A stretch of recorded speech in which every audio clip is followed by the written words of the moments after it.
What's up guys, we are back at the gym again for another YouTube video. Now today I want to take you through what I call the motorcycle row. Now the motorcycle row is an exercise I've been getting a lot of questions on recently because it's in my current phase of training.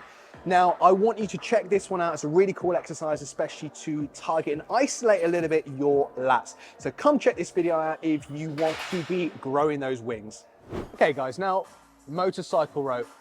I'll be honest, I don't know where the names for a lot of exercises originally come from. I don't know where I picked these up. I think they tend to say that creativity is basically forgetting where you first saw them. And motorcycle rows are probably one of those. They're kind of fairly similar to what we call a Dante row, but I think these have been around for a lot longer. Now, you're gonna be putting a rope on your cables. So I'm using like a seated cable row bench here, but you actually don't need a bench at all. You can just use a standard cable system. So I'm going to take you through it and you'll understand why in a second. So I've got my rope attachment here, AKA donkey bollocks, or I like to call them donkey bollocks anyway. And then what I'm going to be doing is taking a little bit of a step back. So from there, I'm actually hinging over and purposefully rounding my back just a little bit. So by hinging over, I'm just changing the angle a little bit of that pull. So as opposed to say seated row like this, I'm going over and I'm pulling more here.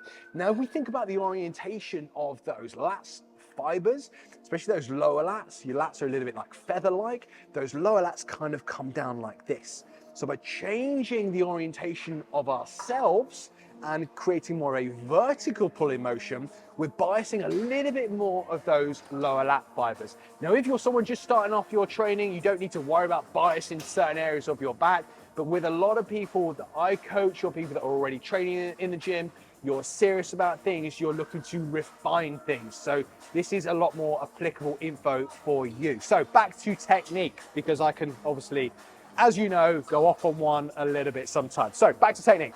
So what we're doing is we're having that with a little bit more of an underhand grip. So as we come out, we're in an underhand grip position there. By having an underhand grip, we change the orientation of our elbows and we create a little bit more external rotation at our shoulder joint. By doing that, we get a little bit more stretch for our lats. So I'm over, back's a little bit more rounded, and I'm trying to drive my elbows in towards my hips. So I'm here, big stretch, and then pull and squeeze. So I'm here, big stretch, pull and squeeze. Now you will notice that I'm just allowing my shoulder blades to glide up and around my rib cage. I'm kind of allowing my shoulder blades to unglue and move how I actually want them to.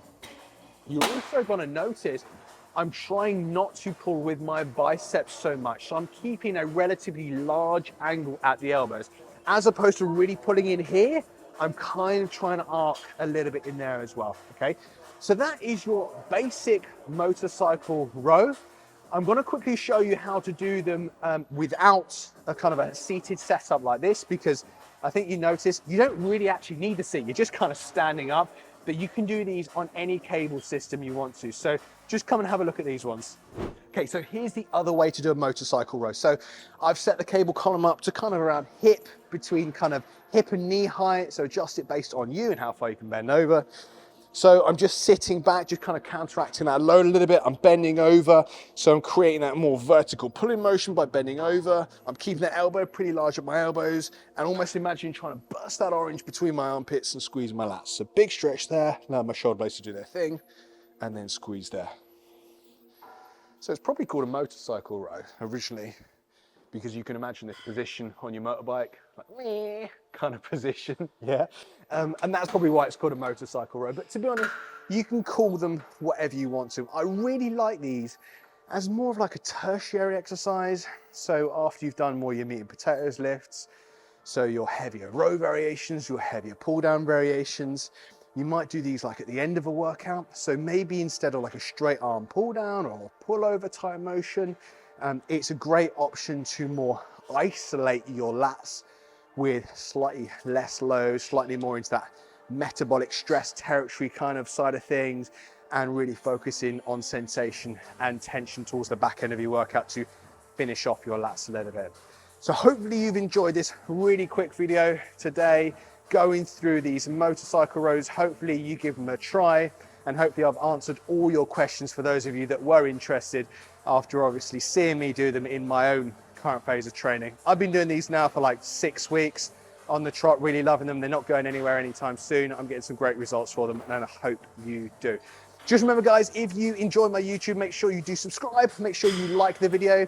If you want to inquire about online coaching, you can do at the link in the description. You can also check out my Elite Bikini Body program, my women's strength training program, weeks free trial at the link in the description as well. I will see you there.